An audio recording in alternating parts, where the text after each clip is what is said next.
él cuenta, Lewis, como Tolkien jugó también un papel muy importante en su conversión, precisamente porque como todo este grupo de amigos, que es de amigos no elegidos, se concentraban en torno a lo que era el mito, ¿no? Los mitos, ¿qué son los mitos? Entonces decía, esta idea que obsesionó en un momento a Tolkien, que desde el punto de vista, él no era creyente, entonces...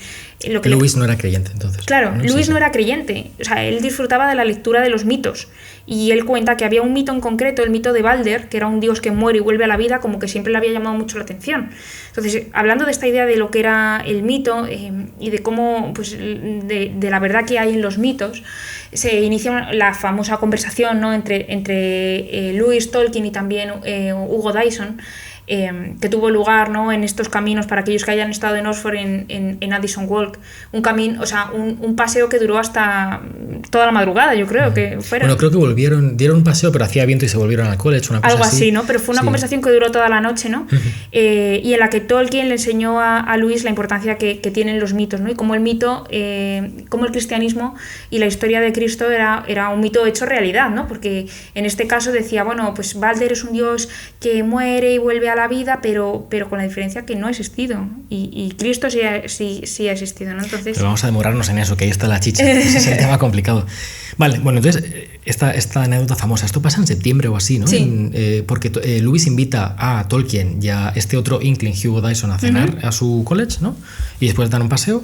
Y entonces es esta idea del mito. Esta idea del mito está muy conectada con un poema que escribirá Tolkien más adelante, justo a raíz de esta conversación, ¿no? Que es Mitopoeia, donde intenta explicarle, y es muy interesante la dedicatoria del poema, ¿no? Donde le dice de filomito a misomito. Eso es. De una persona que ama los mitos a aquella que los odia, o a aquella que dice que los mitos son mentiras breathed through silver, ¿no? La idea de mentiras como... ¿cómo se diría esto?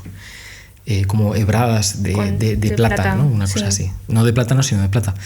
Como hebras de plata. Sí, que luego lo dice mentiras muy bonitas. Mitopoeia, ¿no?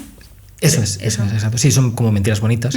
Que es lo que pensaba Lewis, ¿no? Lewis pensaba, los mitos son... Y aquí volvemos a la dislocación entre la imaginación y la razón en Lewis, que me parece tan interesante.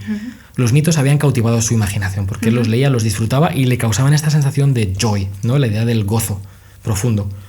Pero al mismo tiempo, la razón... se le imponía como una evidencia muy fuerte de que este mundo se reduce a ese materialismo vulgar en el cual se había formado, tan típico de finales del siglo XIX, principios del XX en Inglaterra. Claro.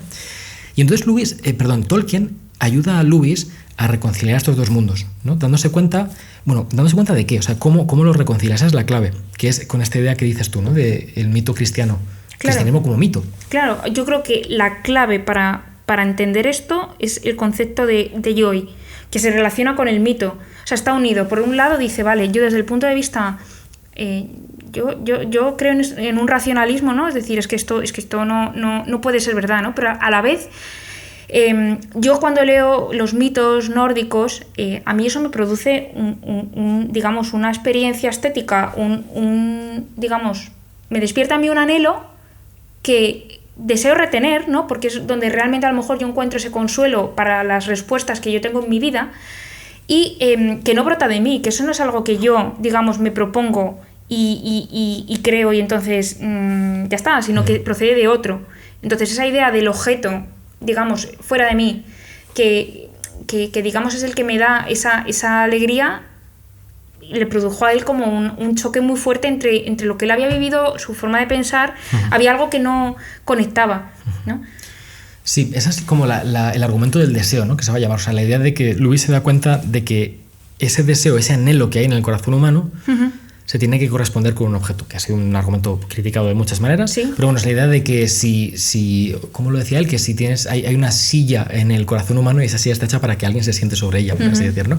Esta idea de, vale, aquí hay un deseo, un anhelo que yo experimento al leer los mitos, y ese anhelo que yo tengo, o bien es un anhelo estéril que no conduce a nada y que es una especie de error o de equivocación del corazón humano, un engaño, que sería la postura racionalista, o bien se corresponde con algo, pero se corresponde con algo que no se puede satisfacer aquí en este mundo, sino que remite a algo que va más allá de este mundo, ¿no? Claro.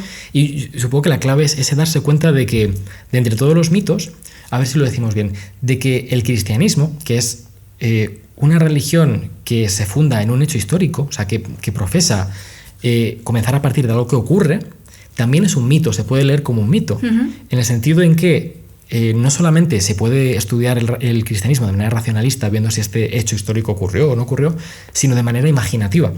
Es decir, el mismo joy que él experimentaba al escuchar los mitos, ¿no? Se reproduce también, no solo se reproduce, sino que se concentra en el Evangelio, como una especie de luz blanca que luego se refracta en historias particulares, ¿no? Pero esa especie de centro